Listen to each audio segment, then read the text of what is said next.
ይህ የኢትዮጵያ ቴሌቪዥን ነው።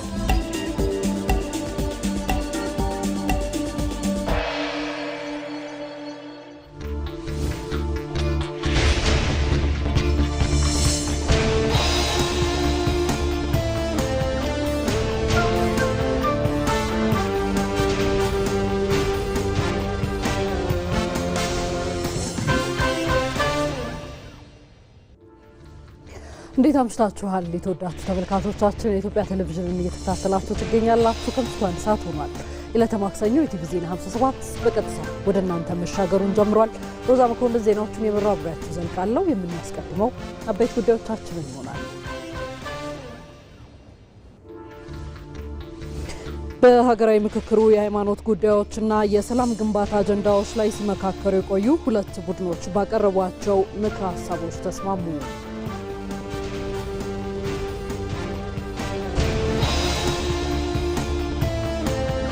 ኢትዮጵያ ለዓለም አቀፉ ማህበረሰብ በተለያዩ የዲፕሎማሲ መድረኮች የባህር በር ባለቤትነትን ጥያቄ ማቅረቧ የልማት የደህንነትና የህልውና መሰረት መሆኑ ማረጋገጫ ነው።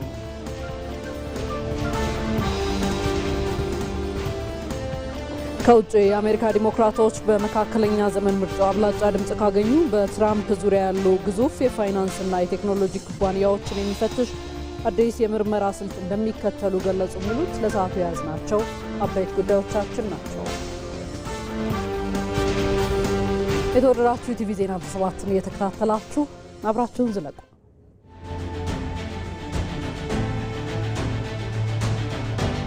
ዳንኤል ገዛኸኝ እባላለሁ። ማህበረሰብ ተወካይ ወይም ተጽዕኖ ፈጣሪ።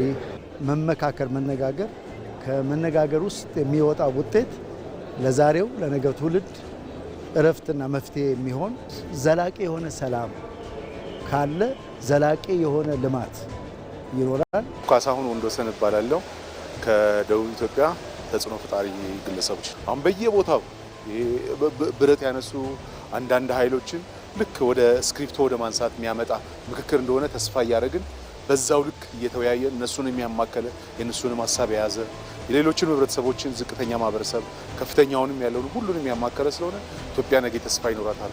ደስ የሚል ጊዜ ነገን ታገኛለች እንላለን። በአጭር ጊዜም በረጅም ጊዜ። አባባላለሁኝ የመጣሁት ከዚህ ከአዲስ አበባ ነው። ከዚህ ምክክር የምንጠብቀው የኢትዮጵያ ህዝቦች አንድ ላይ ተማክረው አጀንዳ አውጥተው የጋራ ያደረጉትን ሀገርን ወደ ሰላም ወደ ልማት የሚያስቀጥል በተለይ ክልሎች ተመካክረው የጋራ ልማት እንደሚሰሩና ካሁን በኋላ ኢትዮጵያ የሰላም ሀገር እንደምትሆን ብዬ እጠብቃለሁ። ፍርድ ቤት ሄደው የማይፈታን ችግር የሀገር ሽማግሌና የሃይማኖት አባቶች ቁጭ ብለው ዛፍ ስር ስንት ችግሮች ይፈታሉ። ስለዚህ እንችላለን ብንወያይ፣ ብንደማመጥ፣ ብንከባበር። ከእያንዳንዱ ኢትዮጵያ ውስጥ አሉ ከሚባሉ ወረዳዎች ሁሉ እዚህ መጥተዋል፣ ተሰብስበናል። ስለዚህ እያንዳንዱ ቁስል እዚህ ያለ ማለት ነው። ከዚህ ምክክር በኋላ የሚታከም ቁስል እንጂ የሚያገረሽ ቁስል ኢትዮጵያ ላይ የለም ማለት ነው። በምክክር የኔ ሳይሆን የኛ ወደሚለው የሚያደርሰን በጋራ ሀገርን ደግሞ መገንባት ወደ ሰላም ማድረስ የሚቻልበት ደረጃ የሚወስደን መልካም መንገድ ነው ብዬ አምናለሁ።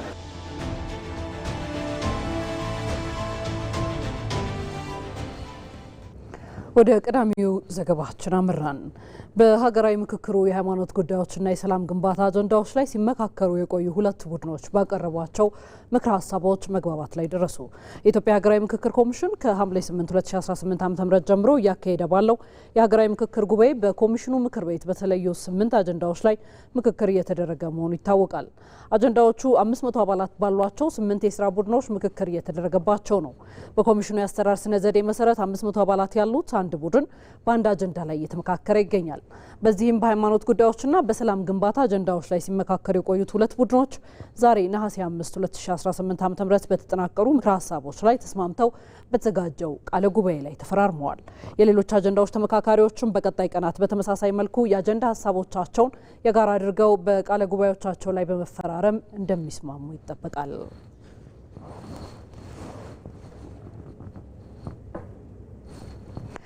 ወደ ሌላኛው ዘገባችን ተሻገርን። የዲጂታል ደህንነት የሀገር ህልውና በመሆኑ በቀጣዩ ትውልድ ላይ ስራዎችን መስራት ያስፈልጋል አሉ የኢንፎርሜሽን ደህንነት አስተዳደር ዋና ዳይሬክተር ትዕግስት ሐሚድ። ዋና ዳይሬክተሯ ይህን የገለጹት 5ኛው ዙር የሳይበር ታለንት ሰመር ካምፕ ቻሌንጅ ዛሬ ባስጀመሩበት መርሃ ግብር ነው። በኢንፎርሜሽን መረብ ደህንነት አስተዳደር ኢንሳ በሚዘጋጀው በዚህ የክረምት መርሃ ግብር ከተለያዩ የሀገሪቱ ክፍሎች የተውጣጡ ከ1000 በላይ ታዳጊዎችና ወጣቶች ይሳተፋሉ።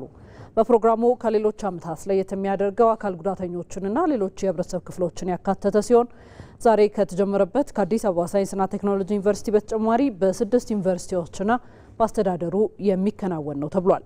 ስልጠናው በሳይበር ደህንነት፣ በስነ ምግባራዊ ሀኪንግ፣ የደህንነቱ የተጠበቀ የሶፍትዌር አጻጻፍና በሶፍትዌር ልማት ዙሪያ ያተኮረ ሲሆን ዋና ዓላማውም የሀገሪቱን ዲጂታል የሰው ኃይል መገንባት ነው ተብሏል። ታዳጊዎቹ ከቴክኒክ ስልጠናው ጎን ለጎን በስፖርት፣ በስነ ምግባርና በመሰል ዘርፎች የሚሳተፉም ናቸው።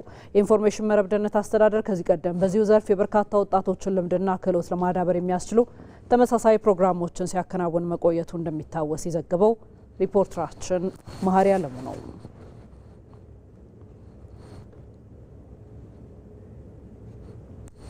ቲቪ ዜና 57 ወደ እናንተ እየደረሰ ነው የሚገኘው።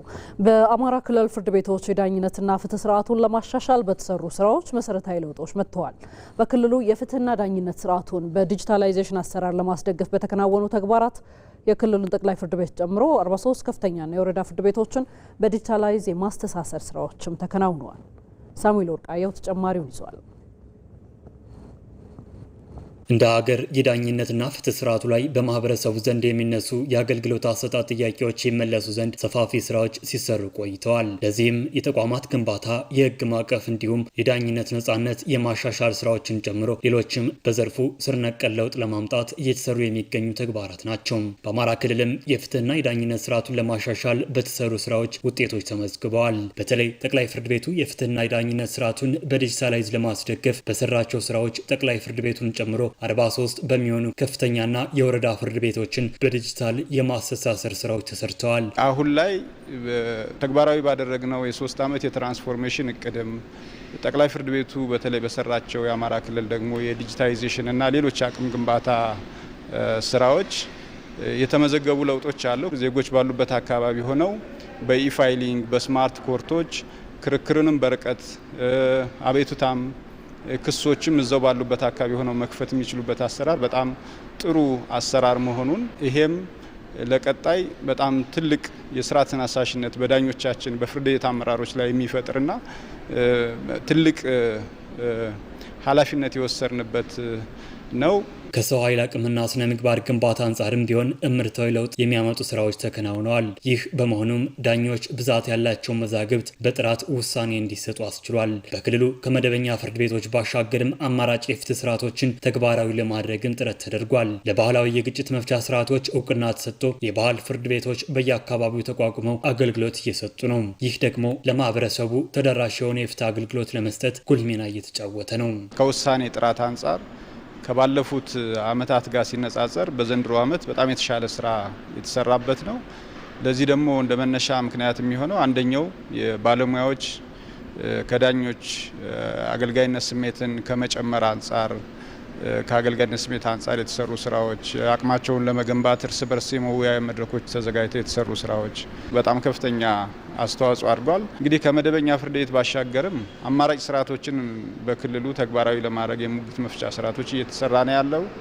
የባህል ፍርድ ቤቶችን በብዙ ቀበሌዎች በአጭር ጊዜ በ2 ወር ጊዜ ብቻ ከ1000 በላይ የባህል ፍርድ ቤቶች ተመስርተው እንደዚሁ 1500 እንደዚህ በላይ የሚሆኑ መዛግብትን በአጭር ጊዜ ያዩበት ሁኔታ፣ በዚህም ተገልጋዩ እዛው በአቅራቢያው ተደራሽ የሆነ የፍትህ አገልግሎት መስጠት የተቻለበት ሁኔታ አለ።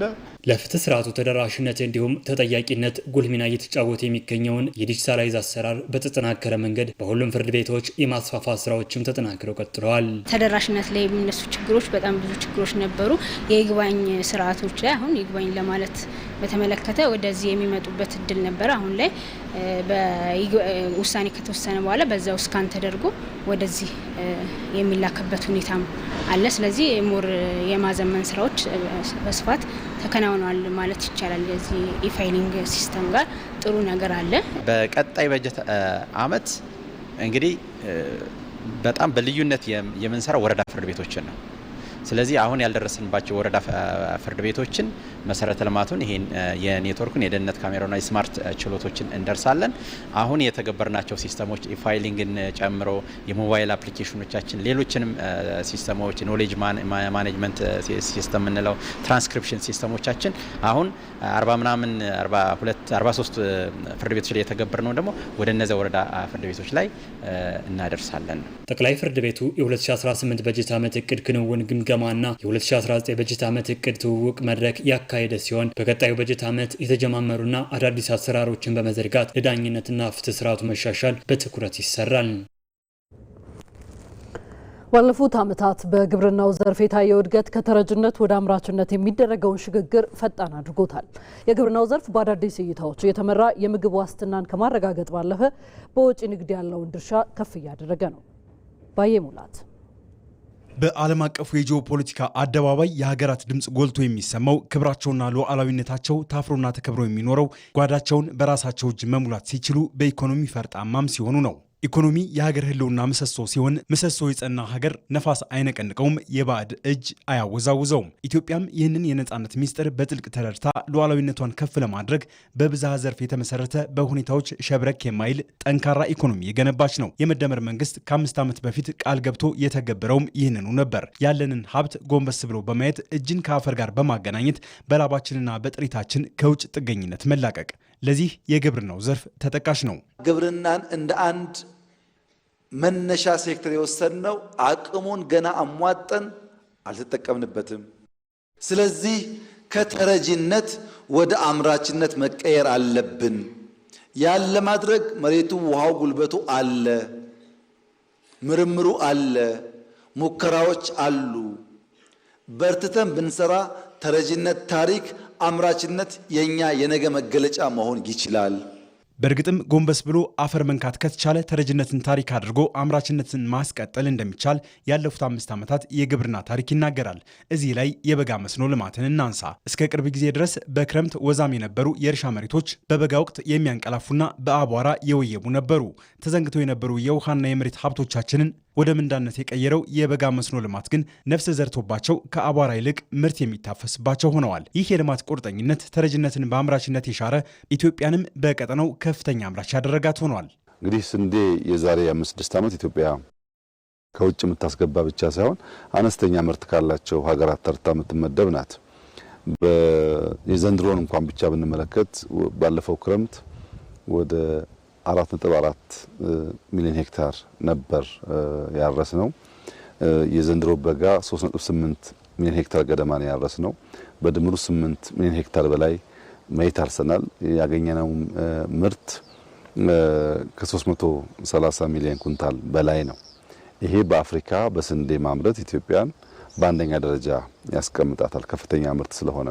የኢትዮጵያ ግብርና በሰብል፣ በእንስሳት፣ በአትክልትና ፍራፍሬና በሌሎች ዘርፎችም በየዓመቱ በመጠን በአይነትና በምርታማነት የእድገት ጉዞ ፈጣን ነው። ይህ የመጣው የመደመር መንግስት የሚጓዝበት አዳዲስ መሬቶችን በማረስ ዝርያዎችን በማሻሻልና ያልታዩ እይታዎችን የመግለጽ መንገድ ነው። በ2014 ዓ.ም የተጀመረው የሌማት ትሩፋት በአጭር ጊዜ ገጠሩንም ከተማውንም አምራች ያደረገ፣ ኢትዮጵያም በእንስሳት ቁጥር ብቻ ሳይሆን በምርትም ከቀዳሚዎቹ እንድትሰለፍ ያስቻለ ነው። 2014 ላይ ሌማት ትሩፋቱን መጀመሪያ በምንጀምርበት ወቅት 7.1 ቢሊዮን ሊትር አካባቢ ነበር ወተት ይመረት የነበረው።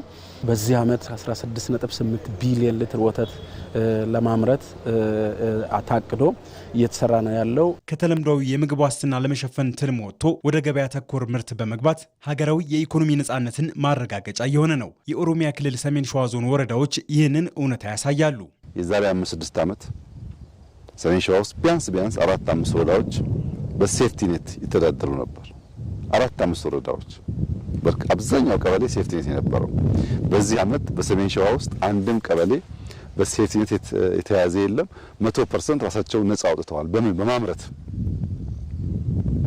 ሰሜን ሸዋ 4-5 ወረዳዎች በሴፍቲ ኔት ተይዞ የነበረው 100% ነጻ አወጣ ማለት በየቦታው በየኢኮሎጂው በየከባቢው የመሬት ጠባይና የአየር ጠባይ ጊዜ ጠብቀን የምናደርጋቸው ስራዎች ከሰራን በድፍን ኢትዮጵያ አምርቶ መብላት አሳሳቢ ጉዳይ አይሆንም ማለት ነው። በሰብል ምርት በ2018 ዓመተ ምህረት ብቻ በሁሉም የምርት ወቅቶች ከ1.3 ቢሊዮን በላይ ኩንታል ምርት የተገኘ ሲሆን በ2014 ዓመተ ምህረት ከተሰበሰበው ምርት ወደ እጥፍ የሚጠጋ ብልጫ አለው። የኩታ ገጠም እርሻ መስፋፋት መንግስት አርሶ አደሩን በግብዓት በመስኖ መሳሪያዎችና በሌሎች የግብርና ቴክኖሎጂዎች መደገፉ ለዚህ ውጤት ቁልፍ ድርሻ አላቸው። የመደመር መንግስት የግብርና መሳሪያዎች ከቀረጥ ነጻ እንዲገቡ በመፍቀድ ግብርናው በዘመናዊ መሳሪያዎች እንዲደገፍ ማድረጉም በምግብ ራስን ለመቻልና ሉዓላዊነትን አስተማማኝ ለማድረግ ካለው የጸና አቋም ነው።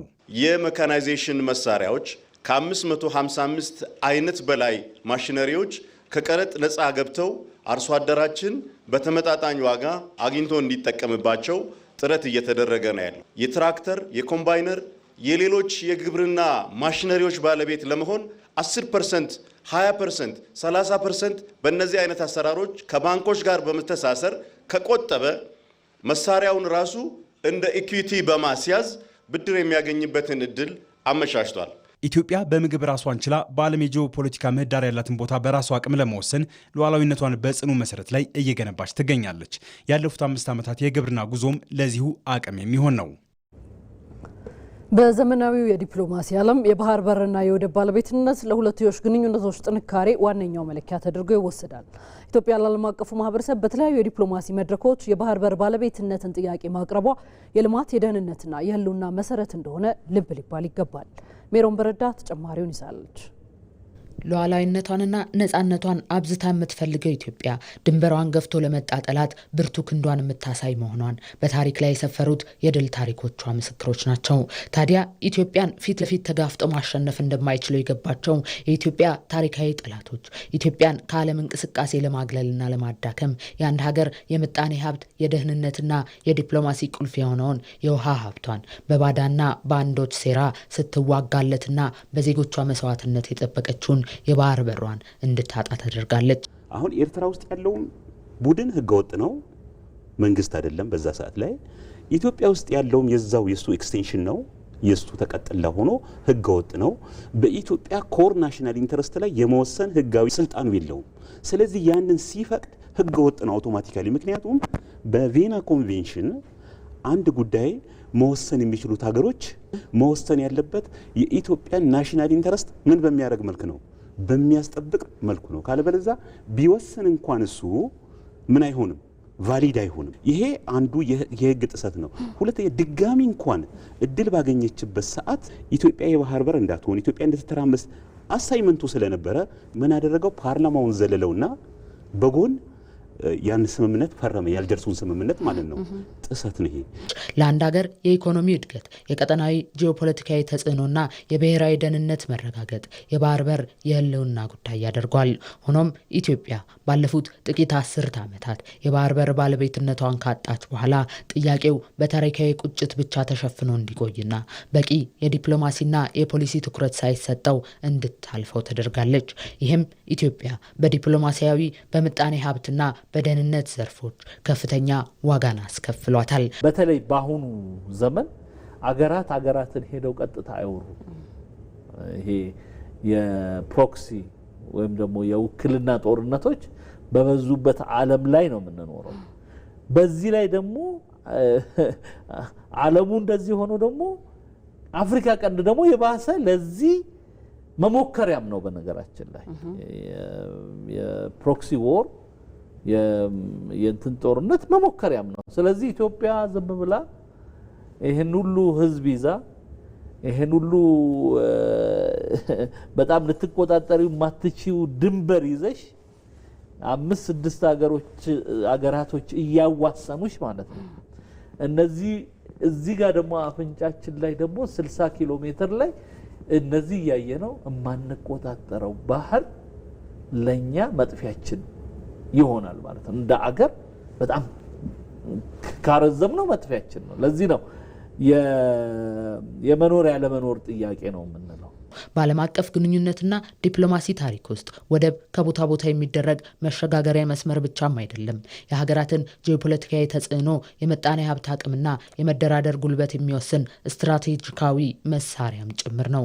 በዘመናዊ የዲፕሎማሲ ዓለም ደግሞ የባህር በርና የወደብ ባለቤትነት ለአንድ ሀገር የውጭ ፖሊሲ ስኬትና ለሁለትዮሽ ግንኙነቶች ጥንካሬ ዋነኛው መለኪያም ተደርጎ ይወሰዳል። ይህንን ጥያቄ ለዓለም አቀፉ ማህበረሰብ በተለያዩ የዲፕሎማሲ መድረኮች ማቅረብ ደግሞ የልማትና የደህንነት መሰረት እንደሆነም ልብ ሊባል ይገባል። ስለዚህም ኢትዮጵያውያን በተሰማሩበት የዲፕሎማሲና የማህበረሰብ መድረክ ሁሉ ድምጽ ሊሆኑለት የሚገባም ጥያቄ ነው።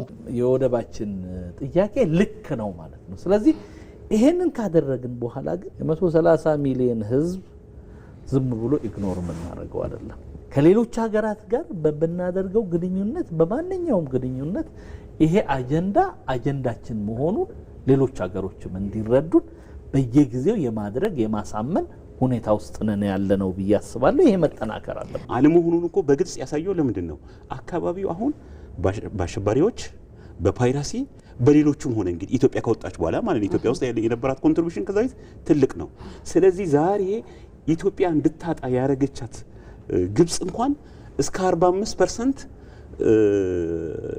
መርከቦች ወደ ስዊዝ ካናል አይገቡም እኮ አሁን ፈርተው ማለት ነው። በሌላ በኩል የሚሄዱት ትላንት የሀገርን ሉዓላዊነት ሊገዳደር የመጣን ጠላት ልዩነቶቻቸውን ወደ ጎን በመተው አባቶቻችን ያቆዩዋትን ሀገር ዛሬ ደግሞ በሴራ የተነጠቀችውን የባህር በር የማስመለስ ስራን አጠናክሮ በመቀጠል ለነገው ትውልድ በጥቅሟ ማትደራደር ሀገርን ማስረከብ የአሁኑ ትውልድ ታሪካዊ ኃላፊነትም ጭምር ነው።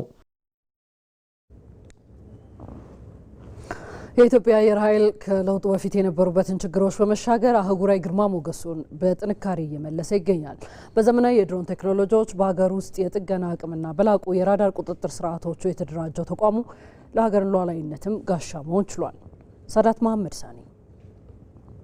የኢትዮጵያ አየር ኃይል በአፍሪካ አህጉር ከሚገኙ አንጋፋና ታሪካዊ የአየር ኃይል ተቋማት አንዱ እንደመሆኑ መጠን ሀገርን ከውጭ ወረራ የመጠበቅና የአየር ክልልን የማስከበር ረጅም ታሪክ አለው። ሆኖም ተቋሙ ከለውጡ ዓመታት በፊት በነበሩ የተለያዩ ፖለቲካዊና ኢኮኖሚያዊ ምክንያቶች በርካታ ፈተናዎችና የዘመናዊነት ክፍተቶች ገጥመውት አልፏል። በቅርብ ዓመታት ከተካሄደው ሀገራዊ ለውጥ ወዲህ ግን ተቋሙ ያሳየው ፈጣን የሽግግር እድገት አጠቃላይ የሀገራችንን ወታደራዊ የኃይል ሚዛንና ያለውን ስትራቴጂካዊ ቦታ በከፍተኛ ደረጃ ከፍ አድርጎታል። ከለውጡ በፊት የነበረው የኢትዮጵያ አየር ኃይል ምንም እንኳን የረጅም ጊዜ የውጊያ ልምድና የጀግንነት ታሪክ ቢኖረውም በዘመናዊ ቴክኖሎጂና መሰረተ ልማት በኩል ሰፊ ክፍተቶች ነበሩበት። ተቋሙ የነበሩት የአየር ላይ ውጊያና የድጋፍ ሰጪ አውሮፕላኖች በአብዛኛው የቆዩ በመሆናቸው በዘመናዊ የጦር መሳሪያዎች አቅማቸው የደከሙ ነበር። ከዚህም ባሻገር በራስ አቅም አውሮፕላኖችን የመጠገንና የማደስ ችሎታው የተወሰነ በመሆኑ ምክንያት በርካታ አውሮፕላኖች ከአገልግሎት ውጭ ሆነው ቆይተው ነበር።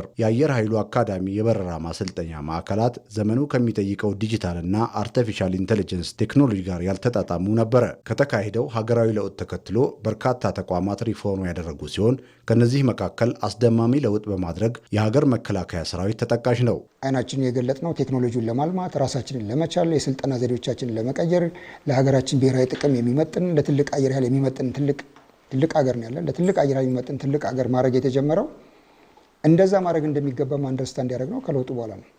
ሪፎርም ከጀመረም በኋላ ነው። የአየር ኃይል አቅም ደግሞ የቴክኖሎጂ አቅሙ የሚታይ ነው። ስለዚህ አየር ኃይል ውስጥ the last 5-6 years የተፈጠረ አቅም የሆነ ቲዮሪ ብቻ አይደለም፣ የሆነ የቃላት ብቻ አይደለም፣ ወይ ደግሞ ፔፐር ላይ የተቀመጠ ጥናት ብቻ አይደለም። በተጨባጭ ተመርቶ ጉዳይ ሲወጣበት የሚታይ ስለሆነ ፕሩቭን ነው።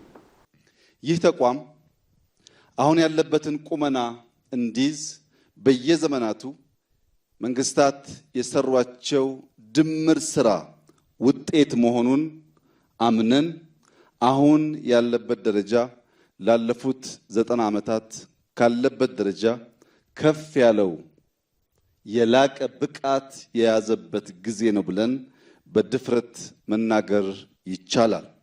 ተቋሙ ዘመናዊና ፈጣን ምላሽ መስጠት የሚችሉ የታጠቁ ድሮኖችና የቅርብ ጊዜ የውጊያ አውሮፕላኖችን በትጥቅ ዝርዝር ውስጥ በማካተት የአየር ላይ የበላይነቱን አረጋግጧል። የትጥቅ አይነት ከማብዛት ባሻገር የአየር ኃይሉ አቪዬሽን ኢንጂነሪንግ አውሮፕላኖችን በሀገር ውስጥ የመጠገን የማደስና የማሻሻል ከፍተኛ አቅም ገንብቷል። ይህንን የሚያንቀሳቅስ የሰለጠነ የሰው ኃይል በማብቃት የአየር ኃይል አካዳሚ ግዳጁን በመወጣት ላይ ይገኛል። በዘመናዊ ቴክኖሎጂዎችና የበረራ ቴክኒኮች በመታገዝ የላቀ ብቃት ያላቸውን ፓይለቶችንና ቴክኒሻኖችን በማፍራት ላይ ነው። ከኛ ተርፎ 3-4 አፍሪካ ሀገር እየደረሰ ነው።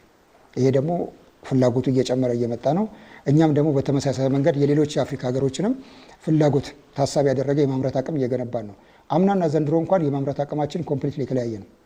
የአየር ኃይሉ ያከናወነው ፈጣን ማሻሻያ ኢትዮጵያን በአፍሪካ ኃይል አሰላለፍ ውስጥ ያላትን ስትራቴጂካዊ ቦታ በከፍተኛ ደረጃ ከፍ አድርጎታል። ዘመናዊ የአየር አቅም መገንባቱ የኢትዮጵያን ድንበር የማስከበር አቅም ከማሳደጉም በላይ የጸጥታ ስጋቶችን የመግታትና ሰላም የማስከበር ሚናዋን ጠንካራ አድርጎታል። ይህ ኢትዮጵያን ሊተነኩሱ የሚፈልጉ ኃይሎች እጃቸውን እንዲሰበስቡና እንዲያስቡበት የሚያስችል አቅም ገንብቷል።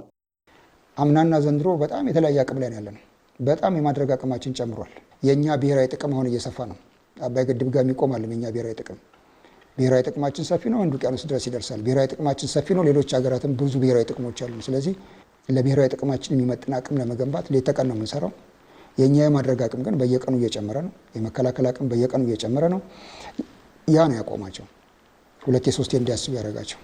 በዚህም ሂደት የራዳርና የክትትል ስርዓቱን ማዘመን የሀገራችንን የአየር ኃይል ሙሉ በሙሉ ለመቆጣጠር ያስቻለ ሲሆን ይህም ኢትዮጵያ በአህጉሩ ጠንካራ የማይደፈር የአየር ኃይል ካላቸው ጥቂት ሀገራት መካከል አድርጓታል። በአጠቃላይ የኢትዮጵያ አየር ኃይል ከለውጡ በፊት የነበሩትን ቴክኖሎጂና የአቅም ውስንነቶች በመሻገር በዘመናዊ ትጥቅና በበቁ ባለሙያዎች በጠንካራ መሰረተ ልማት የተደራጀ የሀገር ሉዓላዊነትን የሚያስከብር በአፍሪካ አህጉር ዘመናዊነቱ የተመሰከረለት የሀገርን ሉዓላዊነት የሚያስከብርና በአፍሪካ አህጉር ዘመናዊነቱ የተመሰከረለት አህጉራዊ ኃይል ማዕከል ለመሆን በቅቷል።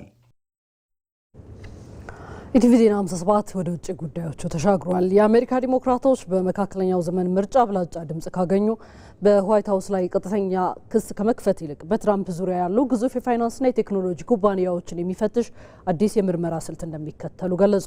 ይህ አዲስ አካሄድ ቀደም ሲል ሊከተሉት የነበረውን የፕሬዝዳንቱን ከስልጣን የማንሳት መንገድ በመተው ትኩረታቸውን የፕሬዝዳንቱን የንግድ አጋሮችና የመንግስት ኮንትራቶች ላይ የሚያደርግ ነው። ወንድማገኝ ኃይሉ ተመልክቶታል። በአሜሪካ የፖለቲካ ምህዳር ውስጥ የህዝብ ተወካዮች ምክር ቤት የመካከለኛው ዘመን ምርጫ ሲቃረብ በዲሞክራቶችና በሪፐብሊካኑ ፕሬዝዳንት ዶናልድ ትራምፕ አስተዳደር መካከል ያለው የፖለቲካ ፍጥጫ አዲስ መልክ እያዘ ይገኛል።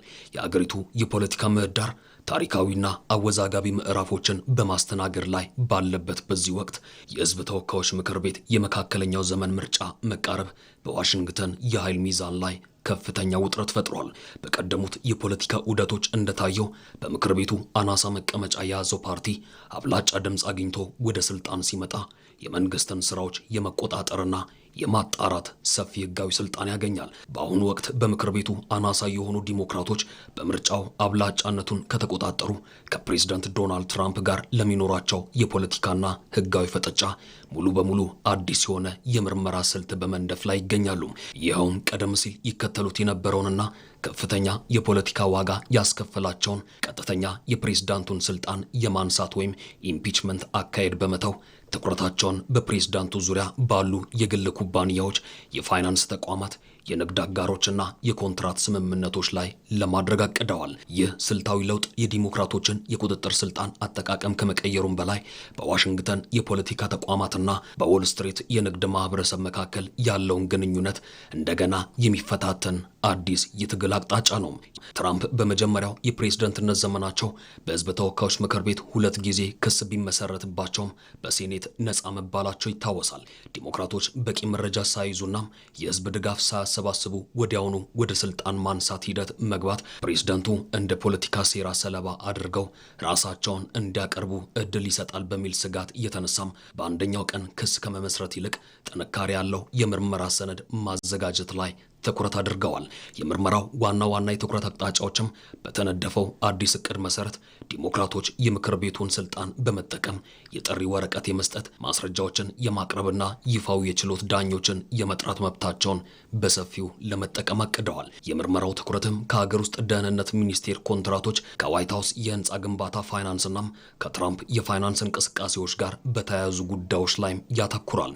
በተለይም የፕሬዝዳንቱ ልጅ ዶናልድ ትራምፕ ጁኒየር አጋር የሆነበት ዓመት 1789 ካፒታል የተሰኘው የቬንቸር ካፒታል ተቋምና የውጭ ሀገራት የሀብት ፈንዶች በምርመራው ማዕከል ውስጥ ይሆናሉ። የኮርፖሬቶችና የግል ተቋማት ስም መነሳት በዚህ የምርመራ ዕቅድ ውስጥ የአሜሪካ ግዙፍ የቴክኖሎጂና የፋይናንስ ኩባንያዎች ስም መጠቀሱ ሌላኛው ትልቅ አጀንዳ ነው። እንደ ጉግል፣ አፕል፣ ፕላንቲር፣ ብላክስቶን፣ ብላክሮክ እና የኤሎን መስክ ተቋማት እንደ ቴስላ ያሉ ከትራምፕ አስተዳደር ጋር ባላቸው የመንግስት ኮንትራት የህግ ማዕቀፍና የቢዝነስ ግንኙነት ምክንያት የትኩረት አቅጣጫዎች ሆነዋል። ዴሞክራቶች እነዚህ ኩባንያዎች ከአስተዳደሩ ጋር ባላቸው ቅርበት ያልተገባ ጥቅም አግኝተዋል ወይስ አላገኙም የሚለውን መመርመር ይፈልጋሉ። ዴሞክራቶች በቀጥታ ዋይት ሃውስን ከመጋፈጥ ይልቅ የግል ኩባንያዎችንና የውጭ ፋይናንስ አማካሪዎችን መምረጣቸው የራሱ ስልታዊ ምክንያት አለው። የዋይት ሃውስ ባለስልጣናትና የመንግስት መስሪያ ቤቶች የምክር ቤቱን የመጠየቅና የማስረጃ ጥያቄዎች ችላ ማለት ወይም የማዘጋት ልምድ እንዳላቸው ይታወቃል። ነገር ግን ከትራምፕ ጋር ግንኙነት ያላቸውን የግል ኩባንያዎች፣ ኮንትራክተሮችና የፋይናንስ ተቋማት መጠየቅ ህጋዊ ሂደቶችን ተከትሎ መረጃዎችን ለማግኘት የበለጠ ውጤታማ ማና ያልተዘጋ መንገድ እንደሆነ ታምኖበታል። በሌላ በኩል ዲሞክራቶች በአሁኑ ወቅት በምክር ቤቱ አናሳ መቀመጫ ቢኖራቸውም ለቀጣዩ ዝግጅት መሰረት የሚሆኑ ቅድመ ማስጠንቀቂያ ደብዳቤዎችን መላክ ጀምረዋል። የምክር ቤቱ የቁጥጥርና የፍትህ ኮሚቴ ከፍተኛ የዲሞክራት አባላት እንደ ሮበርት ጋርሲያና ጄሚ ራስኪን ያሉት ህግ አውጪዎች ለተለያዩ ኩባንያዎች የመረጃ ጥያቄዎችን በመላክ ላይ ናቸው። እነዚህ ደብዳቤዎች ኩባንያዎች መረጃዎችን እንዲያዘጋጁና ዲሞክራቶች አብላጫ ድምጽ ካገኙ በኋላም ለሚወጡ ህጋዊ የጥሪ ወረቀቶች መንገድ የሚጠርጉ ናቸው። የዋይት ሃውስ አስተዳደርና የሪፐብሊካን ፓርቲ አካላት በበኩላቸውም ለዚህ የዲሞክራቶች እንቅስቃሴ ፈጣን ምላሽ ሰጥተዋል። የዋይት ሃውስ ቃል አቀባይ አስተዳደሩ ለማንኛውም የቁጥጥርና የምርመራ ጥያቄዎች ምላሽ ለመስጠት የተዘጋጀ መሆኑን ቢገልጹም እንቅስቃሴውን የጽንፈኛ ግራ ክንፍ የፖለቲካ ፍላጎት ውጤት አድርገው ይመለከቱታል።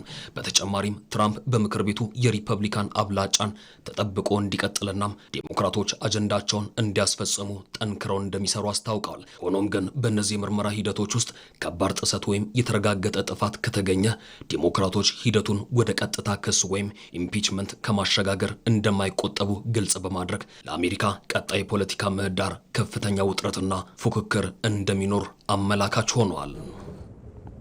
የተወዳችሁ የቲቪ ዜና 57ን እየተከታተላችሁ ቆይታ እያደረጋችሁ ትገኛላችሁ። ከዚህ በመቀጠል የስፖርትና የቢዝነስ መረጃዎች ወደ እናንተ የሚሻገሩ ይሆናል። ከኔ ጋር ምሽቱ 2 ሰዓት ላይ ዳግም እንገናኛለን። መልካም ጊዜ ይሁንላችሁ።